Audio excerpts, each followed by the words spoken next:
People underestimate how good a coach Mike Vrabel is, bro. They do it every year, man. They underestimate our physicality. They underestimate what a run game, elite run game can do to you. They underestimate what our defense is. They do it every single season. They just think they see Tannehill and our little receiving core and think that we just not gonna win nothing. People gotta understand as well. I mean, everybody wants to win the Super Bowl. It's a process to get there. When you on a mission or whatever, I mean, you set goals. That's why I always mention, hey man, we need to worry about winning this division, get to the playoffs. Ain't nobody selling for mediocrity. All that foolishness y'all say.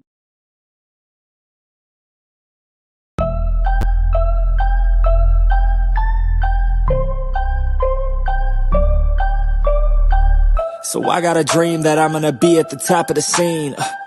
On every screen, making my presence something to be seen, yeah. I'll make them all see that I could be anything I wanna be. If you got a dream, then you need persistence and lots of belief, yeah. Yo, don't take that negative energy, I replace that. I just wanna be me, I don't fake that. I just wanna be free, yeah, chase that. I got a new obsession, it's helping and teaching and giving everyone a lesson. It's living and winning and building something that's impressive. I don't wanna do the same thing, I wanna be progressive, boy.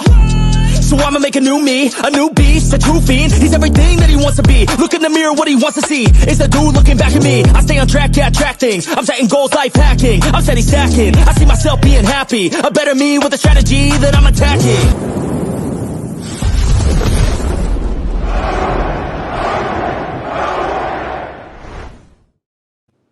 Sir Scared, what's happening with y'all, man? It's the Titans Colosseum podcast. I'm your host, Morocco. I'm in the building with Firestone, RJ, and y'all see who down here as well, man. Nate Washington, he done came through. He gonna chop it up with us. Nate, how you feeling, man? I'm feeling great, fellas. I appreciate y'all having me. This is actually my first fan podcast, so I'm looking forward to it.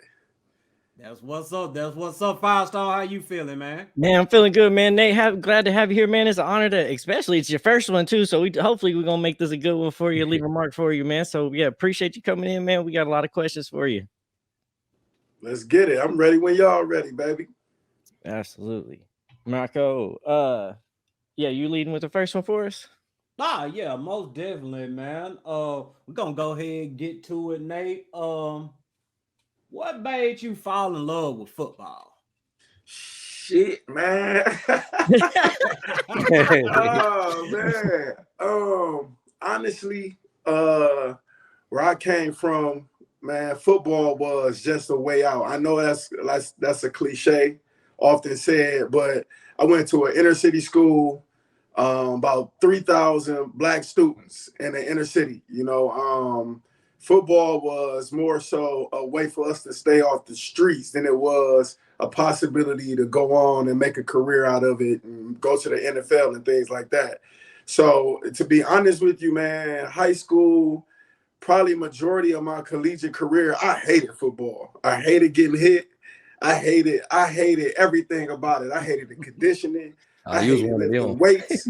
Yeah, I wasn't on that bullshit, man. Like I really was I was an athletic kid, but I was more so baseball and basketball than I was football.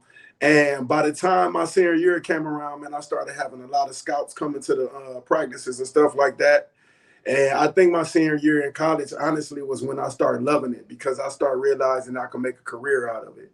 So, and up until then, man, it was a uphill battle, bro. Like I honestly would have to force myself in college to go to practice.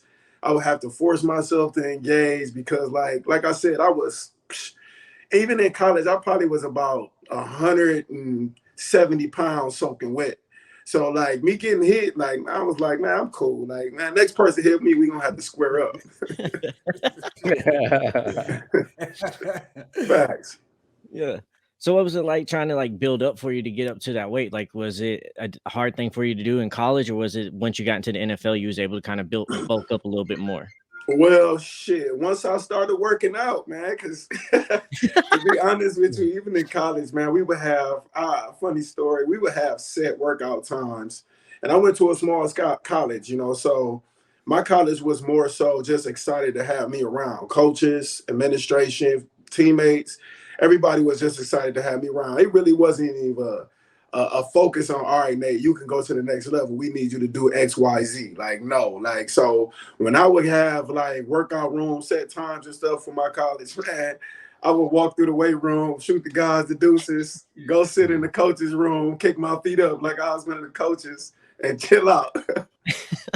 So once I started lifting weights, actually, it was like once I got in the league and actually started lifting weights, it wasn't hard, man. I went from like probably, I got in the league probably about 172, between 172 and 175. Probably within that first spring, I was at 185 quick. Like, just needed to lift weights, man. I wasn't doing it. Well, just a quick question. So, how exactly was did you go to the NFL draft, or was it you went to all the combine and all this stuff? So, funny story. I got a story for y'all. Like, I've told this story often through little small interviews and stuff like that. But so I went to a small school. I had a pro day that was scheduled, and funny enough, I went to my pro day and it was pouring down raining. At Tiffin University, we had no indoor facility. You know what I mean? So at the time, my agent was like, hey, you know, we've had quite a bit of scouts show up for your pro day. We need to go ahead and take advantage of this somehow, some way. Like, I wasn't going to the combine in Indianapolis. I wasn't invited. I got invited by one team, but you needed two teams at the time to invite you. So my pro day was the best shot at me going to the NFL. And man, they called me. They was like, all right, come up to the football offices. And I get up there, and it's about 5-6 scouts up there. So I'm thinking to myself, I'm like, all right, well, I mean, this is the scouts y'all talking about. Y'all can't turn the right way. Like, it's only like 6 scouts here. And they like, no, they're at the other facility. We sent them to the YMCA. So I'm like, what? So they like, yeah, you're going to do your pro day at the YMCA. So I'm like, oh. So I get there. It's early in the morning. It's 7 in the morning, and we walk in around the corner, and literally, like, it's like 20, 25 guys hooping. Like, they hooping, and they all scouts. So they stop hooping, they sweating and shit. They come over to me, they shaking my hand and shit. I'm standing there like, hold on, like, how y'all hooping at my pro day? Like, what's going on? You know what I'm saying? It's old people walking around the track and shit. Like, no lie, like, they stopping the old people for me to run 40s and shit. And I'm standing there like, oh my God. So yeah, bro, like, that was my 40 test. They put blue chalk on my hands from the pool room, the pool table room. They done put blue chalk on my hands. I had to jump and touch a white cinder brick wall, which they still have there till this day, man. I was about to say, is that the one you got? So you didn't have to touch the little. We didn't have it. We didn't have it. Oh my goodness! No, because you got honored there at that YMCA there, in Tiffin, if I say it right. So they still have it up there from where you jumped and touched and everything. Yeah, it's still there, man. But it was a tremendous road. Like, you know, like, that's why it was hard for me to love the game, to be honest with you. I didn't want to be too disappointed. You know what I mean? I love the competitive nature of the game. I loved a lot of things about it, but it wasn't until it was an actual opportunity for me to really fall in love with it. You know, I didn't get drafted. I was supposed to get drafted by the Lions, but they, at the time, they had NFL Europe. So they had kind of told my agent, like, yeah, we're going to draft him and we're going to guarantee him a roster spot because we want to send him to the NFL Europe, and we really believe in him. We like what we've seen on tape. And them fuckers screwed me over at the last minute. So I didn't get drafted, man. I got invited into camp, thank God, at the last minute by the Pittsburgh Steelers, and it was a history from there. Okay, cool. So with that being said, I'm going to ask you this right here. Now, just said it, started your career with the Steelers. You were fortunate to win 2 Super Bowls there. So what brought you to Tennessee after that? Well, funny enough, I'll never forget this. So you know, the game, there's a picture that they always post of Courtland killing Hines Ward. Hines caught a ball and Courtland knocked him out. We came here the year before I signed with we came to Tennessee the year before I signed with them, right before the free agency.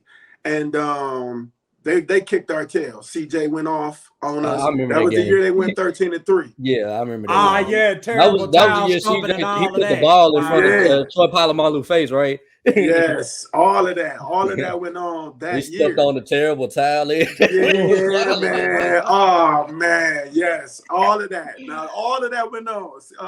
Bull, Lindell, they were stomping on the towel, all of that. So I remember walking off the field after the game. We got our butts kicked walking off the field after the game, and my receivers coach was walking with me. He was like, "Hey, I wouldn't be surprised if you end up here next year.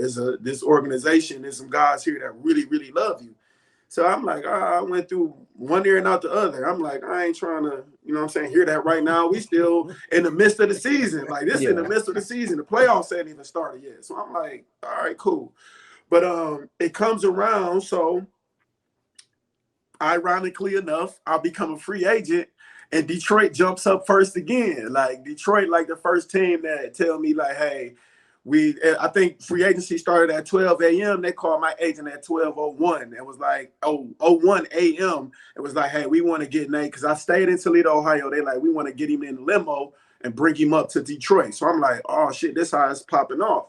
So my agent was like, I got a feeling Detroit pump faking. Like, get ready for Tennessee. Tennessee gonna be your next visit, and they love you. So I'm like, at the time I'm leaving Pittsburgh, and I'm thinking to myself like, Nashville. I'm like, what the fuck is in Nashville? Like, I'm like, what am I gonna be doing in Nashville, right? So boom, I get there, and Detroit obviously doesn't work out. I get to Tennessee on Saturday after the Friday visit in Detroit. So I get there, and I'm like, they are very hospitable. I had a coach named Coach Graves at the time. He was the receivers coach. He took me to lunch. They took me around a little bit.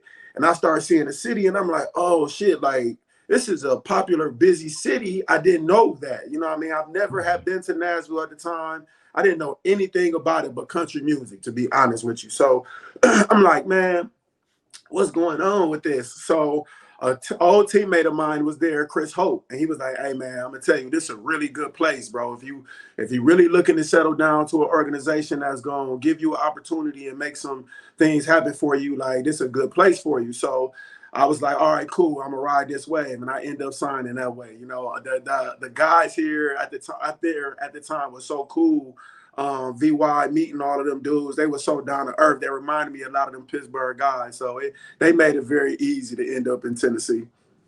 Okay, so you did play a season with Coach Fisher too, right? Oh Lord have mercy. Yes. He almost said it. I heard it. Yes. I heard yes. it. Oh my God. I heard it. Yes. Oh my God. Yes. So I'm gonna ask you this right here. So what are some of the similarities and differences between Jeff Fisher and Mike Vrabel? They are both very much player coaches. That's the similarity.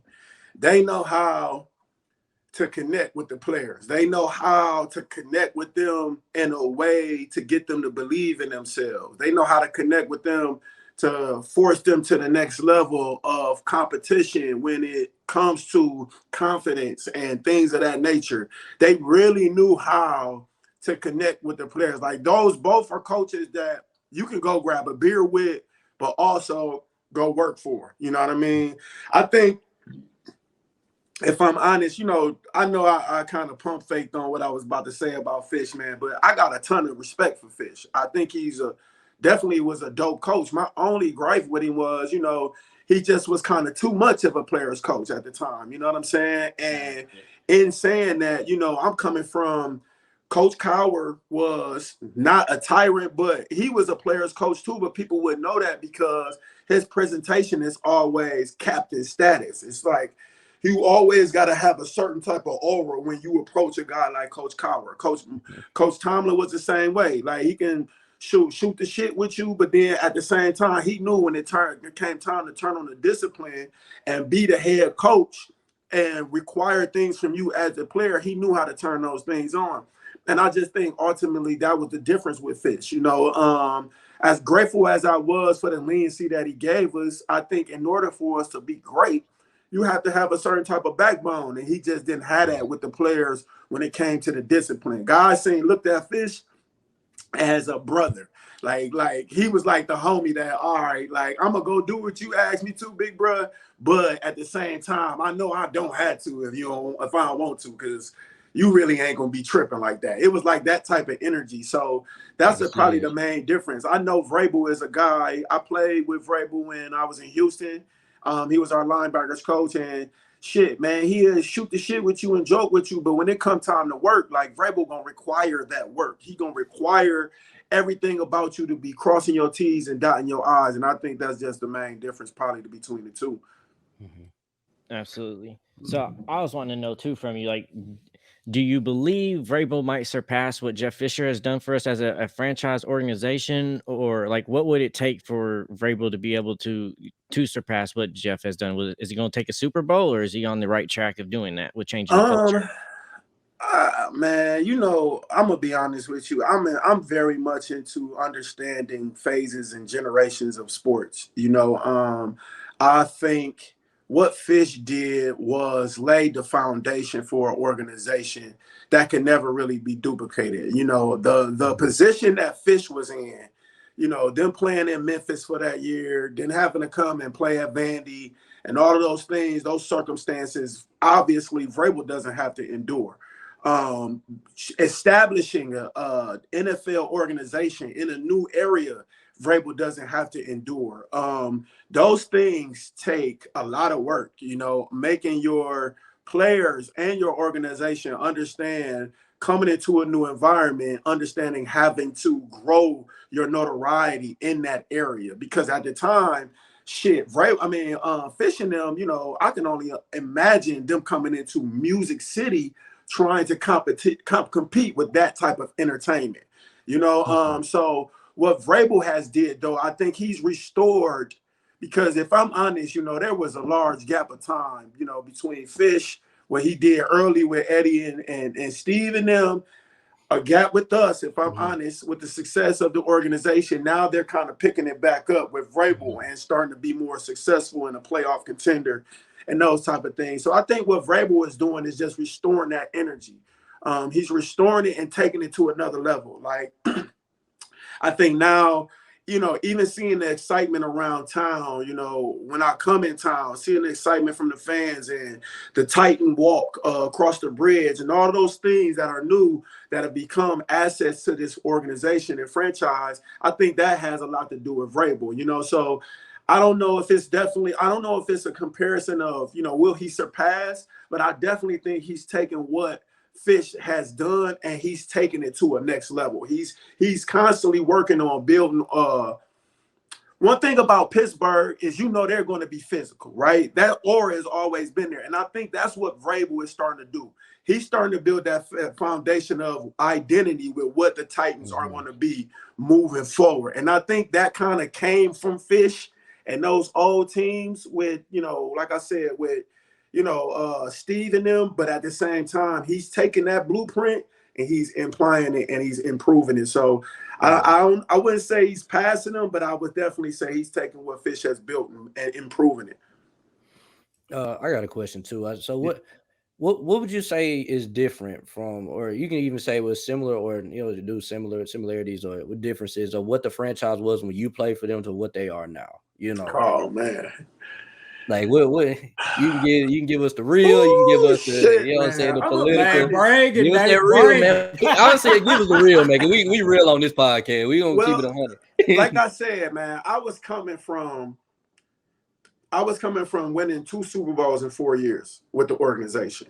It wasn't just about the players for us in Pittsburgh. It was about literally like our brotherhood. It was about, us, requiring things from ourselves that, the outside world wasn't. There was a huge difference. And to be honest with you, man, when I first got to Tennessee, it was just a clusterfuck. Like everything. Like I went from having a owner in Mr. Rooney that walked through the locker room every single day. He knew every single guy on the team, including practice squad. He knew everybody. Do you understand what I'm saying? To going to Bud Adams, that was like, he was sending in phone calls to the locker room saying, hey, I want VY to start this week, and we'll get the word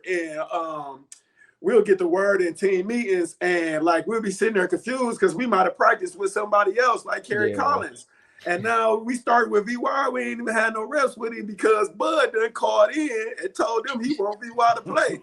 Like, you know what I'm saying? It's that type shit going on. So we trying to keep up and still be competitive. Like, we had talent, you know, we had VY, we had just drafted Kenny Britt, you know, obviously CJ2K and Show was still going on their smash and dash tour. So we had the tools, we had the equipment, but we just had no structure.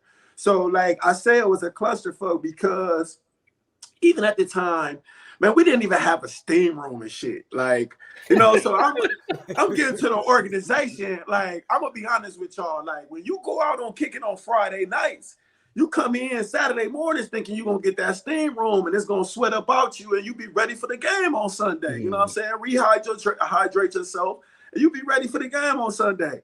You can't do that shit. Like, I can't do none of that. So, you know what I'm saying? Like, none of that. No steam room, no nothing. Like, the amenities are bare minimum. You know what I'm saying? So, like, it literally I went from an organization that made sure we had every single thing that we needed on and off the field to an organization that was just like, all right, you got what you got, you gonna work with it. Like, so it was cool though. You know what I'm saying? I could tell that there was a history that, you know, the Steelers have been around for a while and the Titans were trying to figure it out. You know, you gotta think, in 6 years, I had 3 head coaches and 2 faces of the organization as the ownership. You know what I'm saying? That never happens in a amount of 6 years. 6 years, that never happens.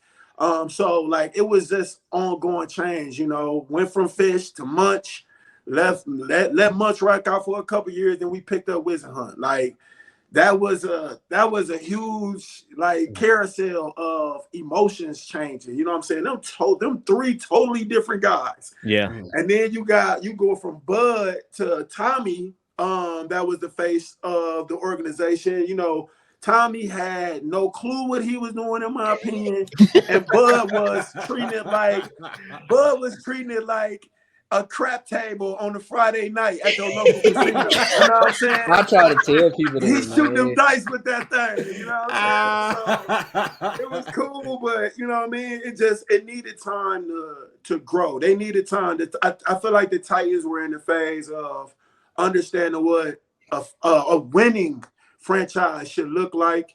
And our period, my 6 years there, was unfortunately that valley that they were going through to understand those things, what they could and couldn't do, what was going to be necessary. I think by the time it was time for me to leave, you know, my 6th year, like, we started getting steam rooms and shit like that. You know what I mean? The amenities around the locker room started to become better, and you see what they look like today. Yeah. So it was a valley period of learning for them that, you know, although you brought a franchise here and you guys were successful with Steve, you're going to need a lot more, both player-wise and amenity-wise, in order to compete year in, year out in the NFL. Yeah. Right.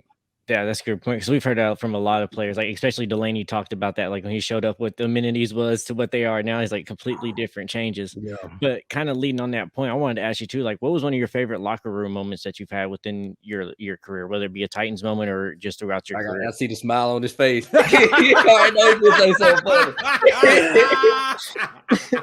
Because I'm trying to think which ones I can tell y'all. Man. So, we know you got a whole. Give us the best. We don't care on this. I mean, as long as it ain't. I don't want to throw nobody under the bus, because some of my, like, probably my funniest shit will probably be some shit I can't say. So I'm a as long as it ain't vulgar, man, you good, bro. Yeah, don't get yourself in trouble. Names, you can not use names.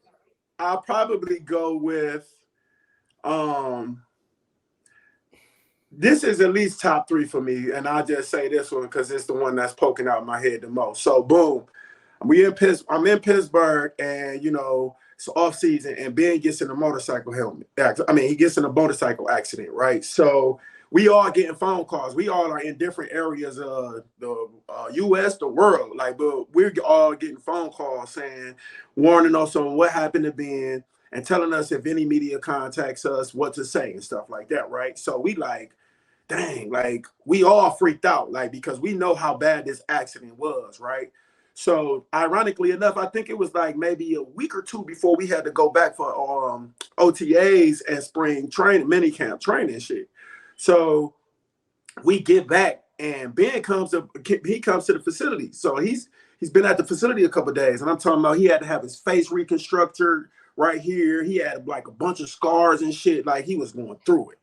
And it was like one of them elephants in the room type of situation in the locker room. Like we all was like, God damn, like this our Super Bowl quarterback. Like not only could he could have been gone from us. Like, you know what I'm saying? The tension is like, we trying to move on with the day-to-day, excuse me, fellas, with the day-to-day operation. But in the same sense, it's like I said, a huge elephant in the room. Like we know what just happened to you like last week, 2 weeks ago type shit. So, like I said, Mr. Rooney used to come through the locker room every day from upstairs. So this old man comes strolling down in the locker room, and he got this box up under his hand. He walking all slow and shit. And he walking, and he saying hi to everybody, and he hunched over, and he walking all over, and he walk over to Ben locker, right? So we all looking like, what the fuck he about to give Ben? Man, he give Ben this box. Ben opened up this box and looked at it just with a straight face, like, and he opened up the box, man. He gave Ben this goddamn motorcycle helmet that had a Pittsburgh Steelers logo on it. Said, I want you to wear this when you driving your car, man. We lost it. Like we had lost it because like how for him to be the one to break the tension in the locker room and address the elephant in the room. Like we lost it. Like it was hilarious as hell. But I've seen shit from, man, we had a player at Tennessee set his big speakers up, and I hope he see this. I ain't gonna tell his name. He had these big ass house speakers, right? And he set them like our offensive line and defensive line was right next to each other. So there was two different groups of guys. Like we had Big Stu and Roos was our offensive line guys. Mm-hmm. Real, fishing, camping, quiet, hunters type of guys. And then our D-line, them boys from the hood. Like they from Detroit. They from, you know what I'm saying? They from the hood. Them boys from the hood. So they was beefing one day and shit. So one of the D-linemen, that was his speakers. He brought his speakers in there, and like he set his speakers up by their shit, like they lockers, and so he was playing his music loud. The offensive lineman went, and they brought their speakers in there that was bigger, right? Man, they brought their speakers in there, was bigger, and forced their shit at the D line. Man, one of the D linemen seen their speakers when we came in from practice and heard that music they was playing. He come in and cut their speaker cords. Oh man! I was sitting there like, I was like, oh my god! Like after that, we wouldn't allow no more music in the locker room because them boys about to fight over that. They about to fight. Wow, bro! Yeah, crazy. Man, thank God they didn't fight. Yeah, thank God they did. They got over it quick, but them boys they went back and forth about that situation for a nice little second. Bro, I imagine. Oh my God, that would have been hilarious though to see somebody bring out. That's the biggest comical thing. You bring out speakers, or you bring out something, and somebody else brings out something even bigger to retaliate. Bigger, like, definitely. Damn, lost this battle. Okay. So I can go on with the next question. I ain't cutting you off, Morocco. No, you good. Go ahead. Okay. So you was in the Titans back in those days. So you wore the Oilers uniforms, and you know what I'm saying. And we just got the leak, man, of the new Oilers uniforms about to come out. I don't know if you saw it on Twitter yet. You know what I'm saying? But them, them goes hard. I need one of them. That's what I'm saying. I said I got a cowboy. I got a cowboy. But yeah, so how did it feel when you wore those? You know, you guys know we was on and off with the Oilers uniforms back in those days, man. How did it feel whenever you wore those uniforms? It was dope for multiple reasons. First of all, majority of my friends currently today are either from Houston or live in Houston. With that being said, when we had those jerseys that year, you know, a lot of them was in gripe, like, oh man, how y'all get the Houston Oilers jersey, blah blah blah, with the woman. And I'm telling them, like, damn, y'all wasn't even fucking with Bud. Like, how y'all mad now? Like, over some jerseys. Like, y'all ain't want Bud around town. Y'all didn't want to support him.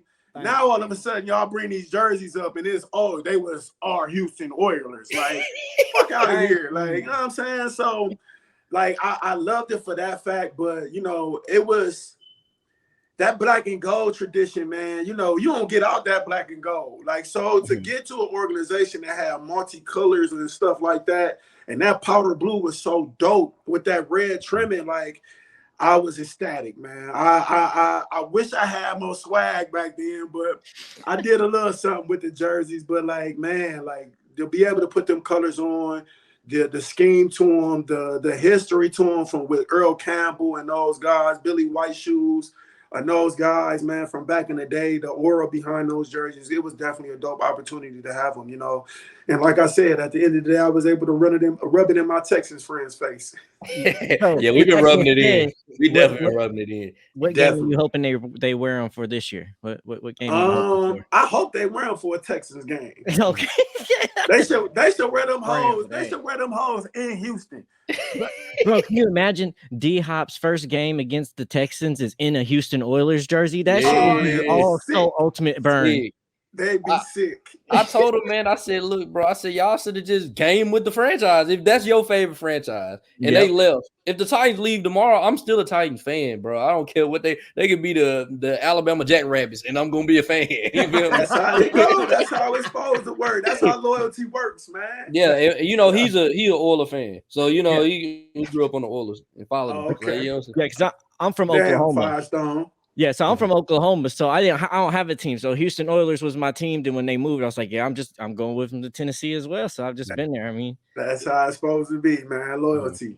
Exactly. Man, Nate, I love how you trying to act like you ain't had no swag back then. We saw you getting your finger roll on the Houston Oilers throwbacks, man. Yeah, and you think you got a better finger roll than Tannehill, though?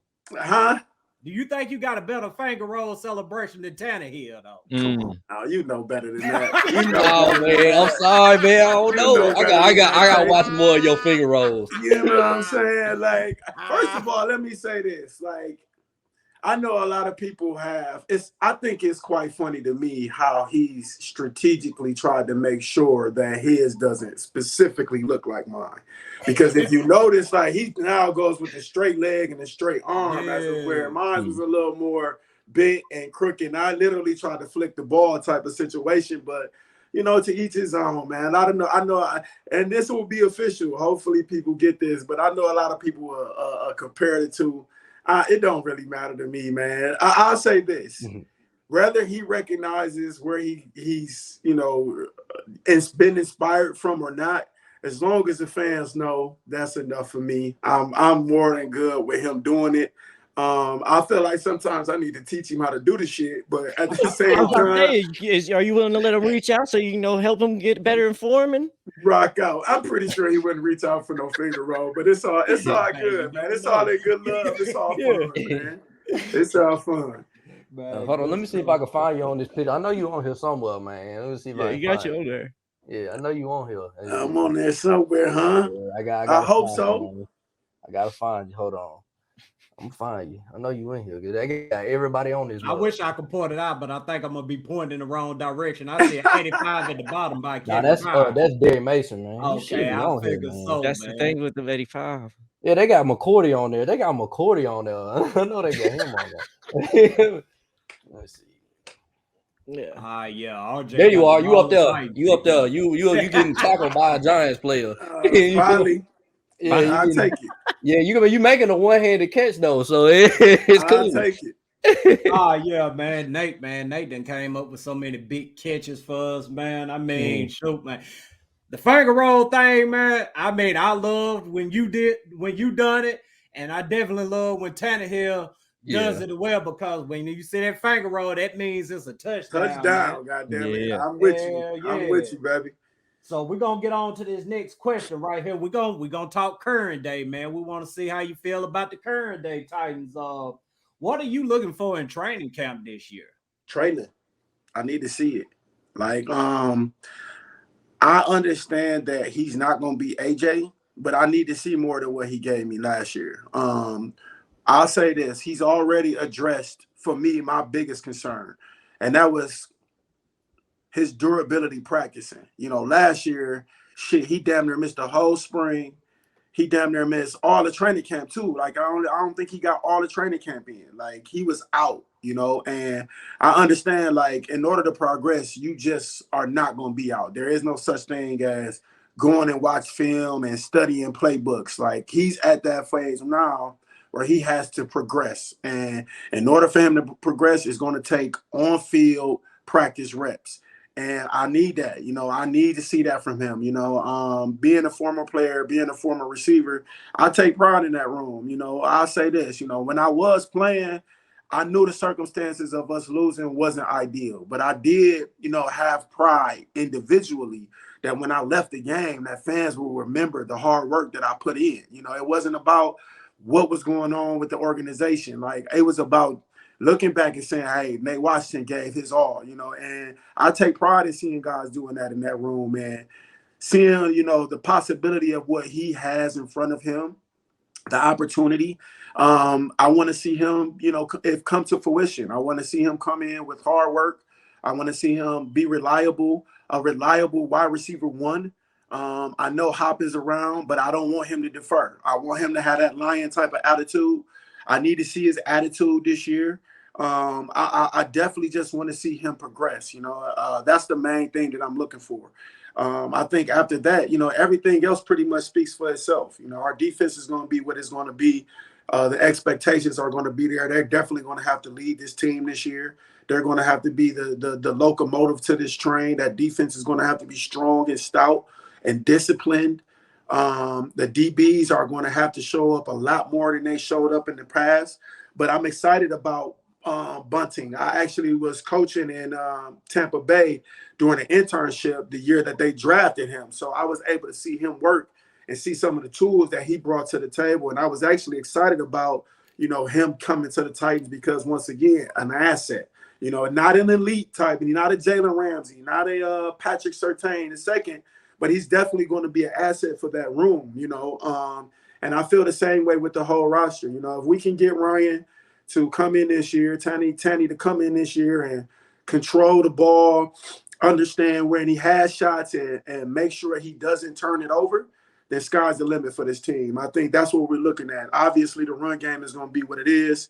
I'm interested to see how they're going to incorporate the young boy Spears, because I would love a change up from what Derrick does. I think if we can have a change up, a speed guy that has no more agility, then I think it is not going to do anything but help Derrick even more in the third and fourth quarter when they've been chasing around a different guy. So I think this team has definitely has some potential to do some great things this year. But at the end of the day, being who I am, my old connection, I definitely need to see Treylon show up this year and show out. Facts, man. All facts. So, you brought up D Hop, and you pretty much said you don't want him deferring to D Hop. You want him to step up and be that dude. But what impact do you believe that D Hop will have amongst this group of wide receivers? Well, here's the thing. Treylon might be the wide receiver number one, but Hop may come away with more touchdown passes. I believe that the way Hop fits into this team is a veteran leader in the receivers room. He's going to give Treylon the confidence that maybe Treylon hasn't had before. Hop is even on the sidelines, he's very enthusiastic when it comes to encouraging the guys around him when it comes to their performance. So I can see him putting the battery, sort of say, in Treylon's back and charging him up and making sure he understands what he's capable of. But here's the thing, Hop's still Hop. You know, I can definitely see third downs, short third downs, you know, him operating in the slot. He could be a utility tool, very reliable when it comes towards making catches in traffic.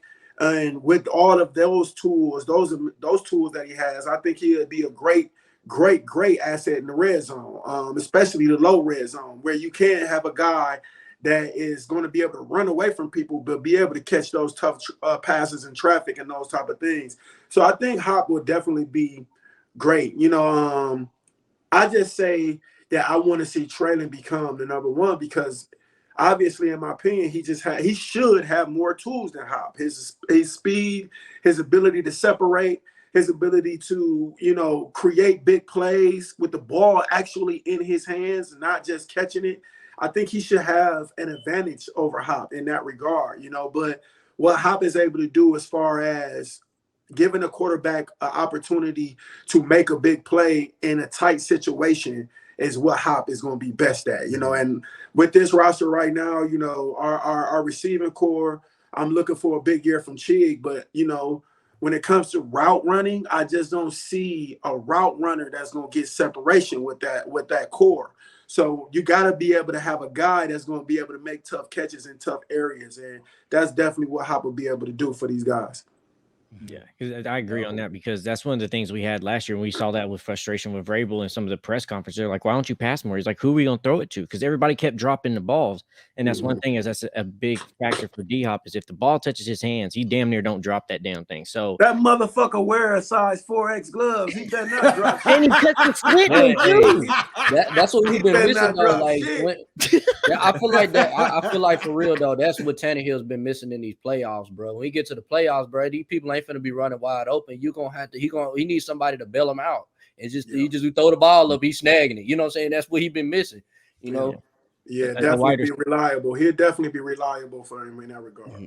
Yeah, because he ain't had a wide receiver truly. I mean, AJ, but we know that situation. But he really ain't truly had a wide receiver that he knows that if I just throw this ball up there, I can trust that you're going to bring it down, and you're going to have that trust with D-Hop now. Exactly, definitely going to have that trust. I think he can build that with Treylon, though, man. The play. What was that? Green Bay. He went crazy. He's got it, man. He's got it. I just need to see that attitude in him, and I think if Ryan Tannehill was to hear me say that, he will probably agree. I need to see the attitude from you that trusts you that when I throw this ball up to you, it's either yours or nobody's. Mm-hmm. Yeah, man. That go get the damn ball attitude, man. Got to. You see the ball, you get the ball. The ball is yours. And only yours. Right. I'm gonna let y'all know now, man. I'm a firm believer in Treylon Burks. Treylon Burks has been the guy that I wanted out there draft. I didn't want to trade AJ for him, but I definitely did. When we was going through that draft process, I kept telling people, I said, Treylon Burks my guy. I said he do everything I need him to do. You know what I'm saying? When I was watching him at Arkansas, I watched him the first game I watched when he played Alabama, and he tore Alabama up, bro. Like Alabama had no answer for him. I said if he can do it against Alabama, he can do it against in the NFL, in my opinion. Right. And I think this season we're gonna see that Treylon Burks I want. It's hard for a lot of young guys to transition from that collegiate stage to the NFL. That work is different. Them guys, especially D1 athletes, they work their ass off coming from them big schools. Don't get me wrong. Like they really work their ass off. But that NFL training, it's different when you are 20, 21, 22-year-old kid coming in and you now are facing a 31-year-old veteran. You know what I'm saying? Like, that's a shit is a different ball game. So that work up to trying to prepare yourself to be equivalent to that veteran, man, that shit will separate you in a heartbeat. And I think he just got a bad dose of it last year. I'm excited about him being consistent in his work this year. I've been hearing some great things coming from the media, TD, Buck, and those guys. So I'm excited about to see what he's going to do this second year around. So I'm sorry, Morocco. I got to jump in. Man, do your thing, man. Do your thing, man. We rock out, man. Apparently, we get on Twitter, man, and so we be reading Twitter. But apparently, I seen that you retweeted something about Malik Willis and Will Levis, man. Right, and everybody, I said this before you even had tweeted it that people have been posting about how they said that Malik Willis has been outworking Will Levis or whatnot. And I was looking, I said, man, he been in the league 2 years. He's supposed to outwork him. Like, he's supposed to be outplaying him, man. Like, Will Levis don't know what the hell going on. Right. Unfortunately, man, this organization has put themselves in a conundrum. And I say that because, last year, who was it between Malik and somebody else last year that the media was a big fuzz about? Josh Dobbs. Yeah. Josh Dobbs. So no, I'm talking about in the draft when we drafted. In the draft, Desmond Ritter. Desmond Rutter. Okay. And though it was between those two guys, and they made a big fuss out of what Malik was able to do at Liberty, and they show his highlights and all those things, and the Titans picked him up. I'm like, cool. Then they move forward and they do a very similar thing with the Will Levis situation, in my opinion, because in my opinion, if he's not a top 5 guy, then why waste your higher draft pick on a guy that's going to be a project? You already got a project on your hands. If I'm honest with you, I know a lot of people, a fan base, has a lot of different opinions on him. But in my opinion, it's very similar to what they did with Jake Locker. Like Jake, there's no way in the hell that you was going to tell yourself Jake Locker was going to come in from Washington University and be an elite quarterback within 2-3 years. Like it was going to be a project. And when you draft a guy that high, that's going to be a project, and you put him in a microwavable situation, meaning you want him to be hot right now, it's just not going to work. So you force Malik in last year, you give him some reps, you play a full football game without allowing him to throw the football. You play another full football game with restricting him to the point where, the defense understands, like, it's probably about a 5% chance he might throw this. So you kind of put him in situations that he already had the chip stacked against him anyway. There's no way for him to learn in that regard. You're just trying to win a ball game. But sometimes if you may need to, in those situations, you may need to lose a football game in order for your quarterback to learn. So when you put him in that position last year, you strap him down to the table, then you bring another guy in right behind him, and you essentially are doing the same thing. You're putting yourself in a conundrum. Like there's nothing that's going to work out on your favor, because in my personal opinion, Ryan's on his last year. You get rid of Malik and Will doesn't work out, that is worse than the AJ trade, in my opinion, because you have absolutely no structure at one of the most important position on the field, quarterback. You know what I'm saying? So now you're going to be digging again in free agency or in the draft, trying to figure out if you can find your franchise guy, instead of understanding the position you put yourself in to work with these projects and build them along accordingly, that hopes that they can get to a year 4 or 5. Now they're solid guys, and they have a solid structure with a solid team around them that can definitely do some great things in the playoffs and hopefully win you a Lombardi. But I just don't think that they'll do what's necessary in order to build onto those projects. They want a microwave situation. And like I said, the fans really going to be pissed off if they've been complaining about Ryan. You come back, you draft these 2 guys, and then next year you got to come back and pay Ryan because you realize those 2 guys ain't worth it. Because that's what I was about to ask you. With the D-Hop signing situation, you don't think we're going to keep Tannehill for 1 more year, since it's a 2-year contract for D-Hop, and just maybe franchise tag him, not actually give him a contract? That it could either go that way, or they could either be putting a Hop on a 2-year deal, just so one of those young guys has a reliable veteran receiver when that does come time for them to be the ones at the helm. It can go a lot of different ways, And this is the reason why I don't know if you guys see me, but I'm very adamant on understanding, like, there's a different talk in that locker room, in that administrative, in those coaches meetings.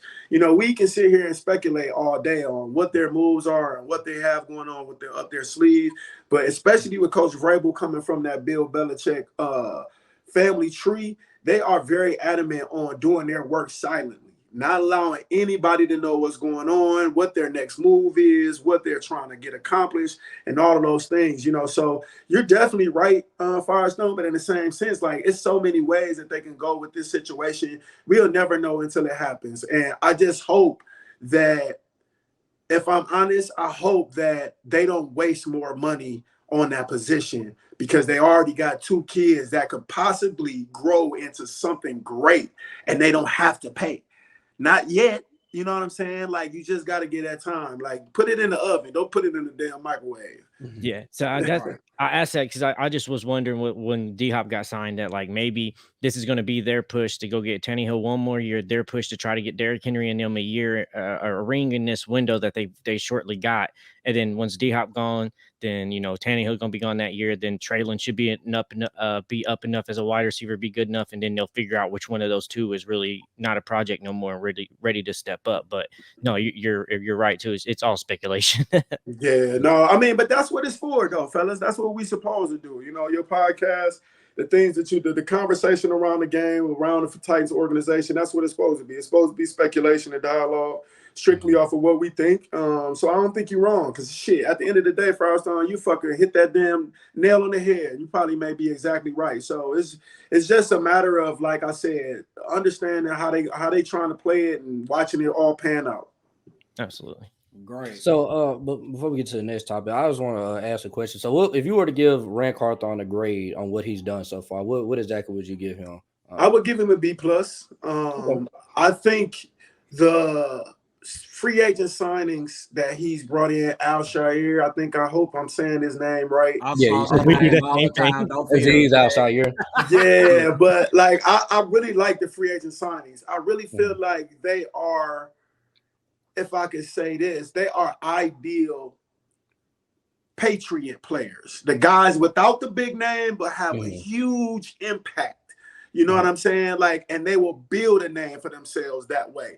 I think that's what they've built here. I think they have a lot of pieces. Like I said, I love the Bunting signing. I like him. I love, the situation of them bringing in Fant now for the right tackle position. Yeah. These are the things that you will hope to see your organization do when you're sitting at home and knowing that you're suffering in certain positions, but no moves have been made.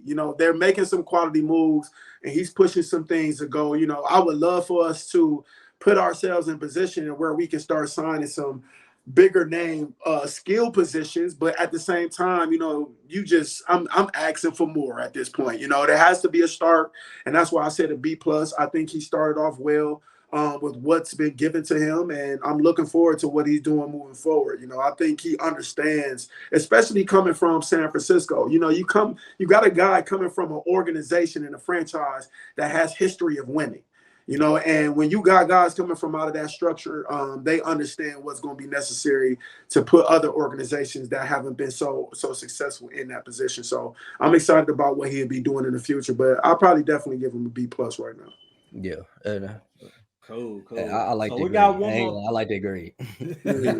We got one more question for you. Then we're gonna get to some Twitter questions. Let's do it. All right. So I know you've been seeing the running back speaking out across the league, man. And how do you feel about it, man? Do you think that they should talk their talk, go after what they want, or is it a thing to where you see the business side of it and you just feel like they gonna have to accept it?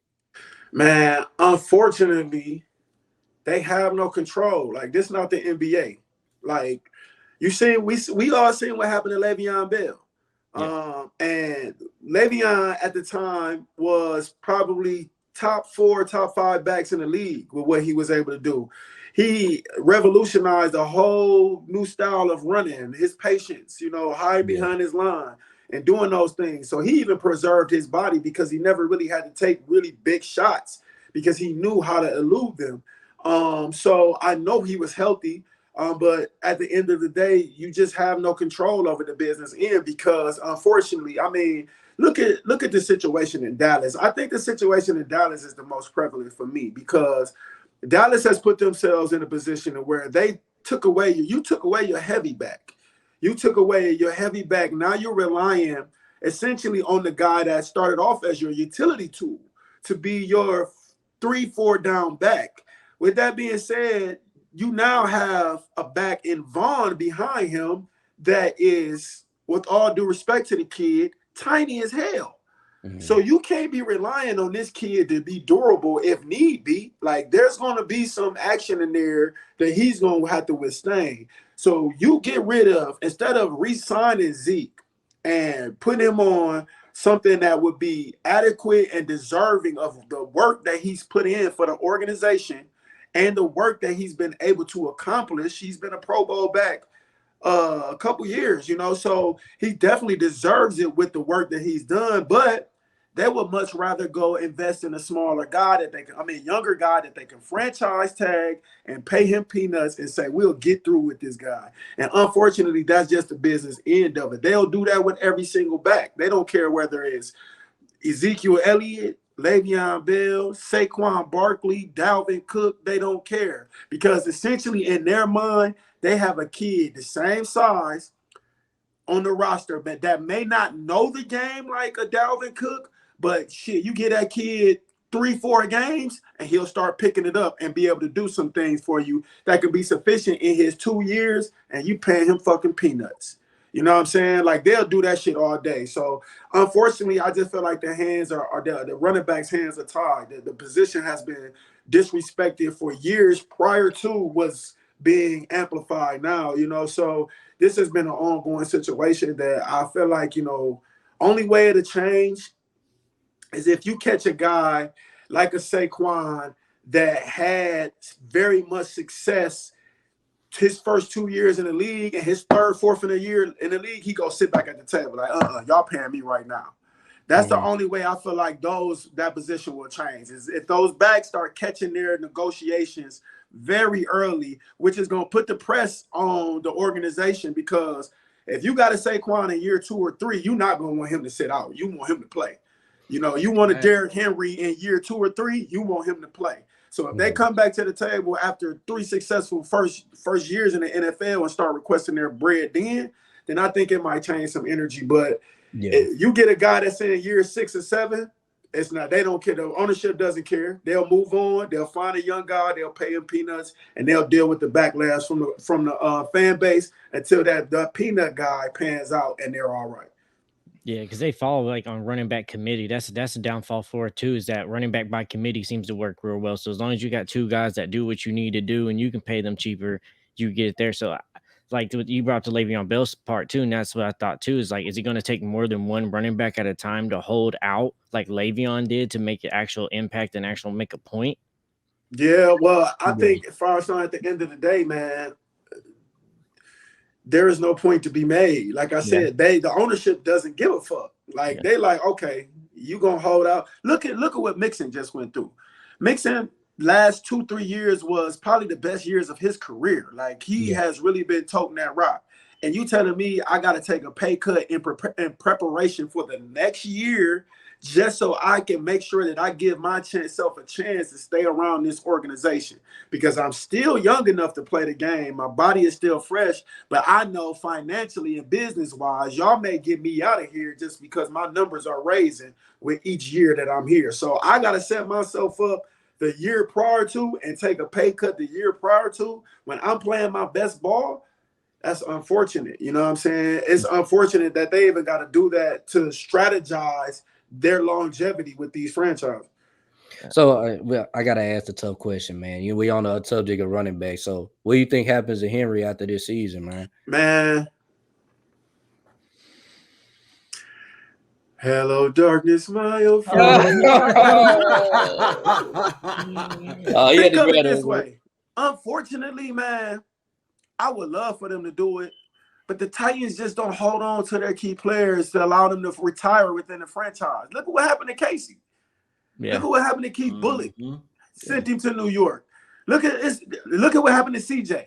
Jets. You just don't get guys that retire with the organization. You know what I mean? I believe that Derrick obviously is still going to have a lot in the tank, but at some point, at what cost? It's because Derrick would be a fool to take anything less than his worth. Right. The durability, the being able to still accomplish what he's able to accomplish when me, y'all aunties, y'all sisters, the mailman that delivered the damn mail, everybody and their mama know we about to run the ball. But for him to still be able to accomplish what he's able to accomplish, even with that type of, perception on this team, I would love for him to retire a Titan, but it just hasn't been in the Titans' cards to retire their guys.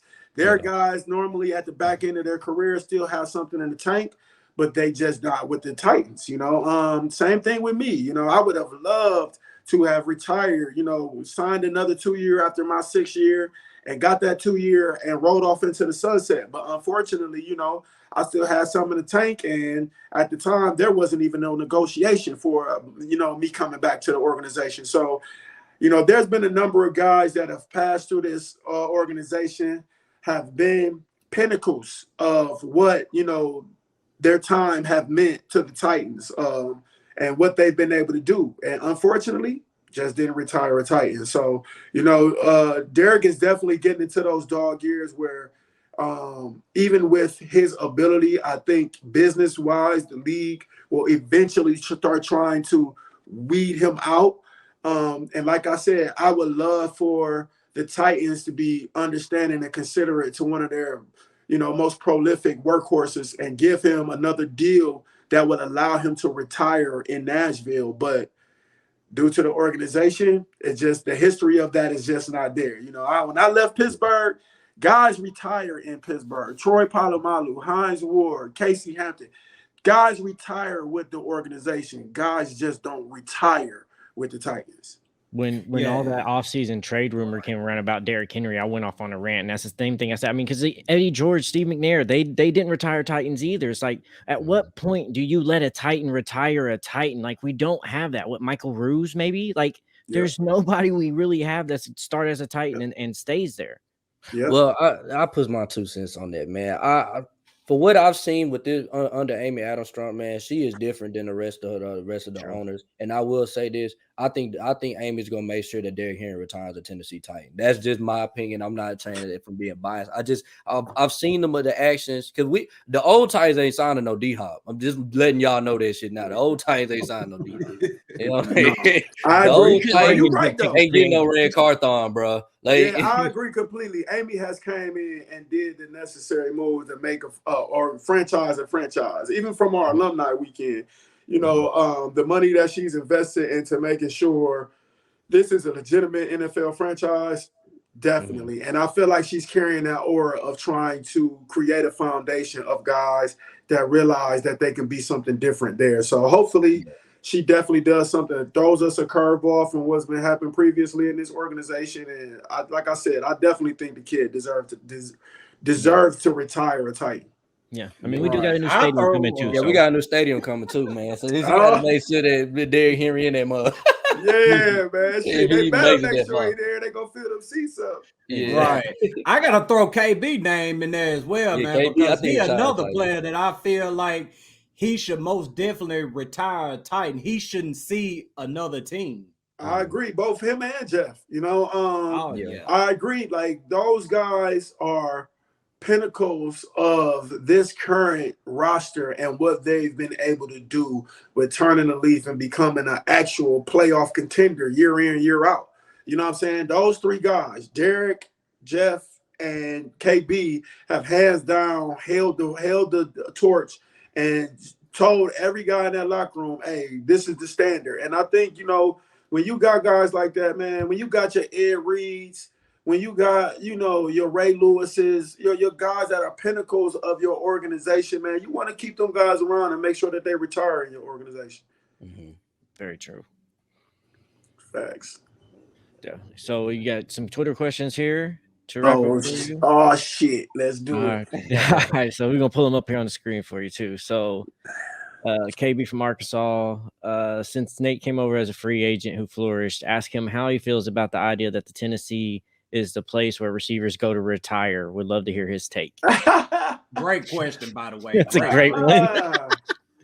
I mean, besides Julio and Randy, I don't really recall nobody else that they could say came over to retire. I mean, I know a lot of people have been trying to put me in this conversation, but I think people don't understand. Like, I was going into year 5 when I came into Titans. Like, I wasn't an old guy. Like, I know there's a old aura about my spirit and my soul and shit, but I was in year 5. Like, I wasn't like Julio and them and D-hyping them. Like, I was young still and able to get old with the Titans. But I think it's completely bogus. I mean, at the end of the day, there hasn't, besides, like I said, besides Randy and Julio, there hasn't been guys coming in that has had the retirement, type of game. I think anybody in their fucking right mind should have known grabbing Julio, he was gonna be injury prone. Like he was gonna be banged up. Like if you was watching football, then you know coming from Atlanta that the guy was banged up. So I think a lot of that time, a lot of shit happens like that too. A lot of fans, they see these names come in, right? But you're not realistic with where the person is at in their life and in their phase of their game. Like I said, anybody in their right mind expecting Hop to come in here and be year 5, year 6 Hop that was in Houston, grabbing balls, the Hop that got, made Andre Johnson go ahead and sit it down because he took over. You're not getting that Hop. You're getting a reliable guy with strong hands that can make tough catches in traffic. That's what you're getting. You're not getting you might not even be getting a Pro Bowl caliber guy. So I think it's just important everybody can't do this, but it's important to understand the game, get away from the names, get away from what the media is telling you, and be able to analyze it for really what you're getting. I think at the price that they gave him, 2 years, 26, 13 a year, I think that's perfect. You're getting a quality guy, big name guy, marketable, gonna put some fans in the stands, gonna sell jerseys, gonna sell tickets, and you're getting a reliable third down, low red zone, high red zone guy. That's what you're getting. So the whole shit about where receivers come to retire, I mean, receivers go to retire where they got great quarterbacks too. Shit, they act like we the only team that do it. I love the guys that's been here, but I mean, this ain't no nursing home for receivers when, I mean, we got to do work to get open. You know what I'm saying? Like, shit, hell no. Yeah, exactly. Right. I don't get it either, but right. Yeah. So the next one is, I've always wanted to know who is the hardest CB he ever faced in the NFL. And yeah, we already asked the Mike Vrabel surpassing Jeff Fisher part. The hardest would probably be between Revis and Nnamdi Asingwa. Revis was very patient, and if I'm honest with you, man, it wasn't a time that I played against Revis, and we leading up to the game, our coaching staff was terrified. Like, they would try to throw his way, very little schemes to go, on his side and those type of things. He really shut down options for guys. Like, it really wasn't no option to make plays. But Nnamdi was a physical freak, man. He was one of the first ones, the taller DBs, long arms, long extremities, could stop, start, with the best of them, and knew how to play on the ball, So probably would be Nnamdi, between Nnamdi and Revis, but definitely would be those two names. Yeah, those are some good names too. Mm-hmm. yeah. All right, next one is, who's your favorite head coach coaching right now? Oh man, I gotta go with my guy Mike T. Mike T is my guy, man. I like Mike Tomlin. I like Mike T is my guy. Like, man, dope, Mike T made me believe in myself even when I wasn't believing in myself. Even recently, like I'll give you a quick story.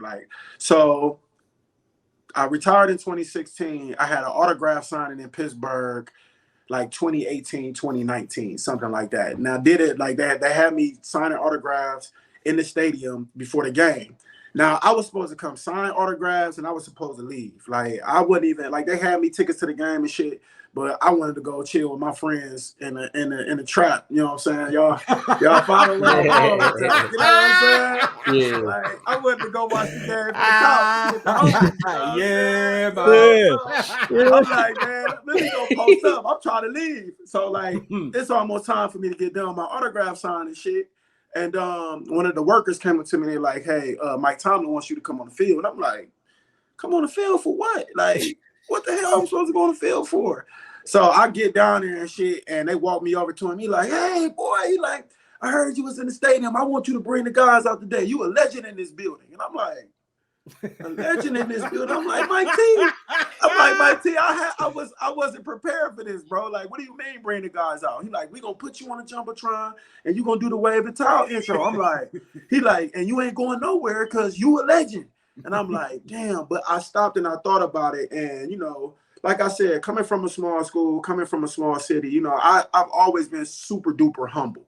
Like, I never looked at myself as like, oh, y'all gonna talk about my game or talk about, you know, what I was able to accomplish with winning 2 Super Bowls. I'm that dude. Like, I never carried myself like that. I was always playing the back and just allowing people, if people, you know, gravitated towards me and they were, you know, appreciative of my craft, and, you know, I would take pictures and sign autographs all day.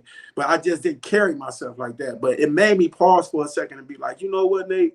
You did accomplish some pretty dope things. And it's fine time you start understanding that and holding yourself in that regard. So he's always been like that for me, though. You know, as soon as he got to the Steelers, man, I posted a while ago, you know, a letter that he left in my locker and just asking me, you know, what did I want out of what I was doing? And everyday reminder, like every time you lace your shoes up, you brush your teeth, like what do you want out of your day? Like, don't forget that. Don't just act leisurely. Don't go through the motions.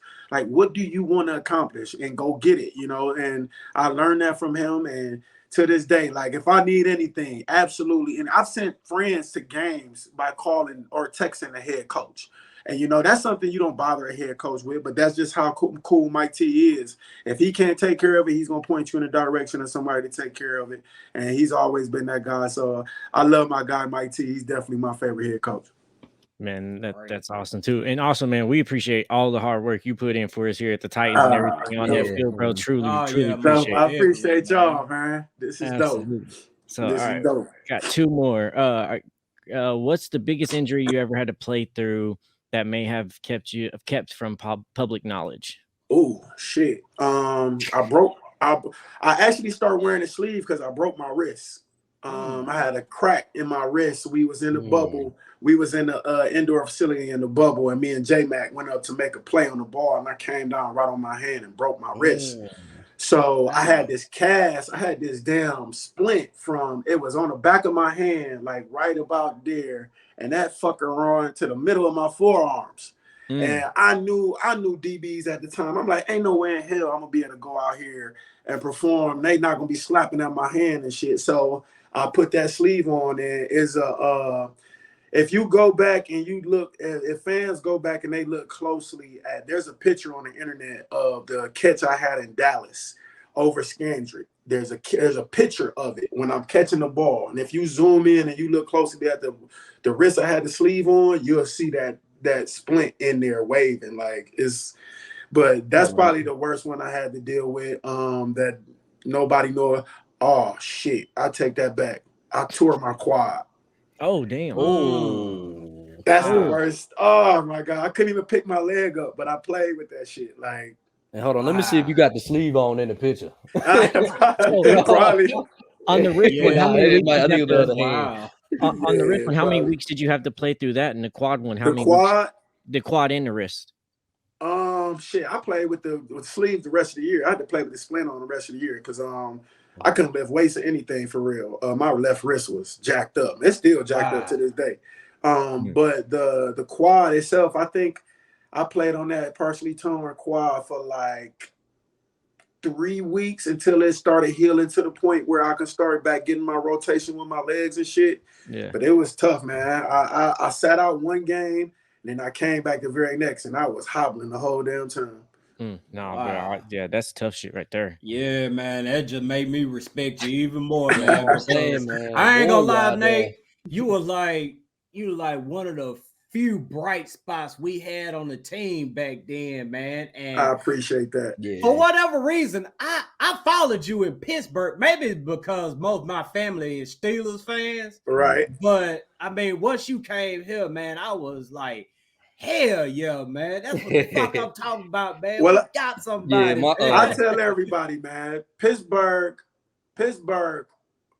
was the team that gave me the opportunity.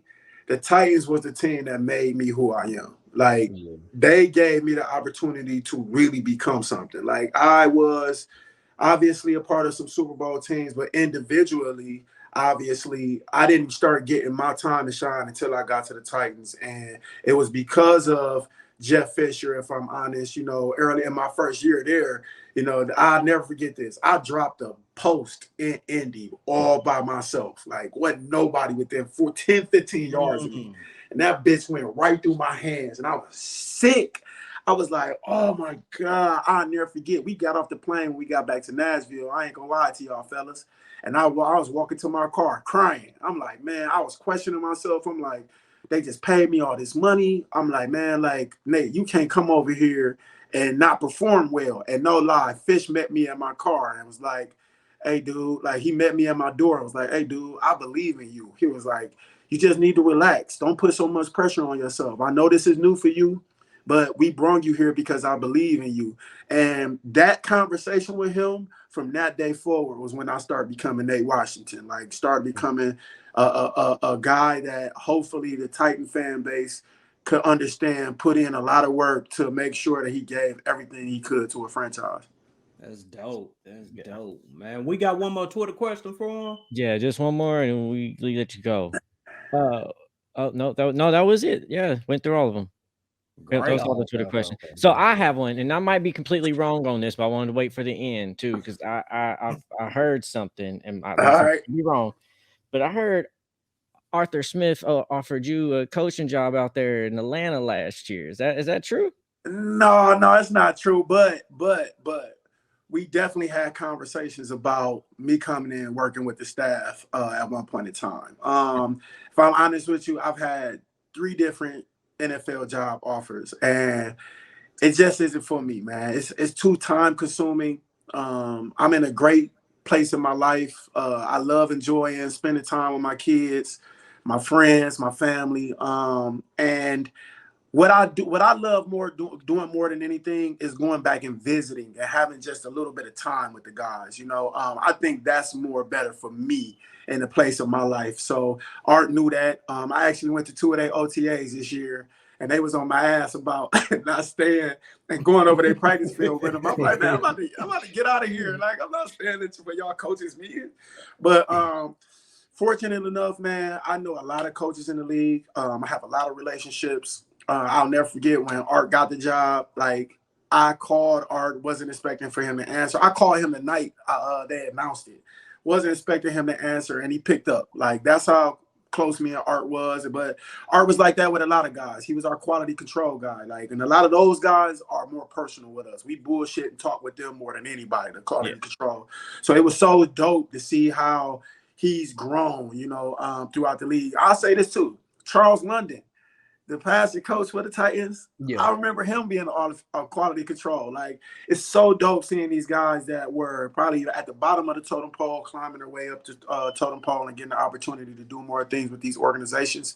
So, no, he didn't offer me per se, but we've definitely had conversations about me coming in and assisting and giving some little advice here and there with the team now that he's in town. Okay, very nice. I got one more question too. Let's do it. So, what team as a former Titan do you hate the most, man? As a former Titan? Yeah, as a former Titan. We go do Steelers. We all probably know the one is Steelers. Oh yeah. As a former Titan, the team that we used to battle the most, probably, and it's so ironic because like I ended up there for my last year, but probably Houston. Like, so you was there for the Courtland Finnegan? Was you on that team? Was you on the team with Courtland Finnegan and Andre got the fighting? Oh yeah, he was out there. Oh, he was out. Yeah. Now, let me tell you this: like, me and Dre was close friends. No disrespect to Courtland. Yeah. Like, I have a ton of huge respect for Courtland. But me and Dre was cool and close. Like, so that offseason, prior to that season of that fight, like, I was in Houston training. I used to train in Houston. And me, Dre, VY, and Jacoby Jones had went to lunch one time. And no lie, like, Dre literally looked at me and was like, hey, man, what that boy Courtland be on? Like, what's wrong with that boy? Like, and I was like, hey, dog. I was like, I go through that shit every day in practice. Like, that boy be on 10, like, on like that. He was like, man, he got one more time to try me. So when the game happened, I'm sitting on the bench. Like, the people up watching our defense on the field and shit, and I'm sitting on the bench. And all I hear is our sideline in commotion, like, oh, shit. Oh. So I'm like, what happened? I'm like, I go to the sideline. And at this point, they got it broke up. And I'm seeing Courtland walking off the field, his jersey all off of him and shit. So I'm like, damn, what happened? Man, when I tell you, right after the game, we get on the bus and boys is looking at that footage on their phones. Man, I'm talking about we all like, oh shit. And all of a sudden, Courtland come walking on the bus and everybody like, oh shit. Put your phone up. Man, it was crazy, bro. Like I knew it was coming because, you know, one thing I give Courtland credit for is that wasn't a facade with him. That was who he was. Like, he was ready to be in the trenches and be feisty. Like, that was how he became who he became. So I never thought of him for playing the way that he played. You know, it's just you got some guys that was gonna be able to deal with it, and you got some guys that was gonna say enough is enough. But definitely was a crazy situation. Wow, man. That's dope. I didn't think I was gonna get all this out of you. Yeah, man, that's dope. And I love how you gave that, you know, that little Florida accent with Andre Johnson. God, I could just hear him saying that. Man. One more time. And he's super cool. He laid back as hell. Like, Dre barely speaks. Like, I go to Houston all the time currently today, and I see him Sunday Funday all the time. Like, we've linked plenty of times. And when I tell you, it don't matter whether he drinking, smoking hookah, listening to his favorite song, Dre gonna be quiet, laid back, and chill, mild-mannered. Like, he never gets too excited. So when that shit popped off, I was like, oh man. It would be Courtland Finnegan that could piss him off like that. I remember one time, I forget what game it was, and I seen Keith Bullock and Courtland Finnegan. They was out there barking at each other. I remember that was that Baltimore game. I remember that game because they got to fighting. It happens though. It happens. I ain't gonna even just act like it's just them two. It happens. I've seen Larry Foote and Troy Polamalu about to fight before, so it happens, man. It happens. That's dope, man. Yeah, now I want to ask you too, because we're gonna like have you plug everything that you got going on too. We're cutting this out too, so I'll give you that opportunity now as well. But I wanted to ask you as well, because we both, you know, are cannabis users. So I wanted to ask you, man, are you an indica or a sativa man? Man, I'm not a big sativa guy, man. I'm more indica hybrids, man. I love my hybrids. I love my indicas, but definitely, I'm definitely into my marijuana usage. I love it, man. You know what I'm saying? It's relaxing. It's definitely my type of vibe. Anything to relax and chill out, I'm cool with. So it's definitely been an advocate for my body and my health, kept me healthy, kept me off them opioids and them damn pills they was trying to serve me. So everything worked out, man. I'm definitely an indica and hybrid guy, though. I love my hybrids, though. See, yeah, I'm indica all day because I was ex-military, so I'm very up here. Sativa just runs my anxiety even more, so indica just brings me back level. I agree, Firestone. I agree, baby. As a former smoker myself, I had to stop, man. As a former, like, I used to smoke bones and, you know, smoking out of pipes and stuff, man. That was about a good 2 years. That was your time. You had your time, man, huh? I had to stop, man. I'm on a different path now, man. I'm feeling it. Ain't nothing wrong with that, G. Ain't nothing wrong with that. Man, we see Bo Scapes, man. He tried to get something together. I guess like a player and fan smoke session or whatever. Yeah, I seen he got something up his sleeve. He's been growing though, man. His business has been booming. I'm very proud of Bo because he had this idea, I want to say, even before he was actually done all the way playing. He had some land. He had some from back home in his home state of Denver. He had some ideas up his hand, and he really played his hand right. And things are going well for him in the marijuana industry, and he's doing some dope things. So I'll make sure on my end start, you know, continue to push him to make sure he put those things together. But he definitely looks like he wants to get out there and do some things with the fans. And like I said on my timeline, if he does it, I'll be there. Yeah, most definitely, man. And what I love about Bo too, man, I mean, he educates. I mean, he's an advocate, but he's educating people on, you know, this is why he uses and the people around him, why they use. And you just said that, you know, it kept you off the pills, all Yeah, the opioids and all that stuff, man. People just don't realize, man, that stuff is killing people at a high rate. Whereas yeah, with marijuana, I mean, marijuana ain't never hurt anybody unless they just done some dumb shit. But exactly. I Exactly. mean, I agree. it's a great thing, man, to see him out there advocating, man. I hope to see you up out there, supporting as well, man. It's a great thing. Well, it's a different age too. Society don't frown so hard at it. You know what I mean? I think there's a Right. community for it out there.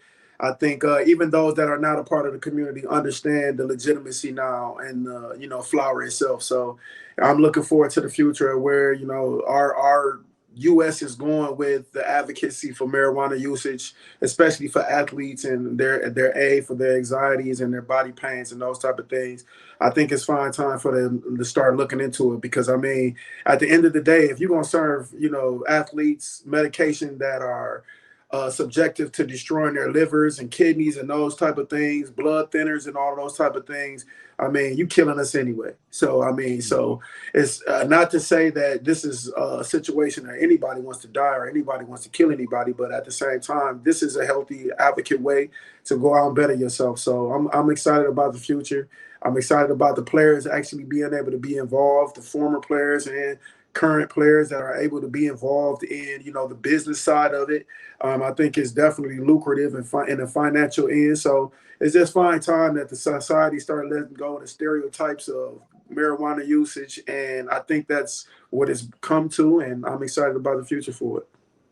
That's great. That's great, man. We're gonna go ahead and wrap this thing up, man. Nate, it was man. a blessing having you in the building, man. You blessing, came with bro. a lot of insight, a lot of knowledge. You got anything you want to plug, man? Yeah, motherfucker. Yes, sir. Yes, sir. No, but I don't need no plugs, man. I just wanted to plug you guys, man. I've been watching and kind of keeping up with y'all.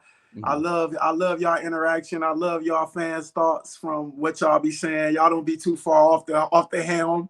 Y'all exactly be right on track. So I definitely be tuning in to y'all moving forward, man. And I'm wishing you guys good luck with the advancement of what you guys got going on here. Most Man, definitely, truly appreciate that, man. Yeah, All right, man. Dope. Absolutely. Thanks, y'all. Man, y'all tune in next time. We appreciate y'all.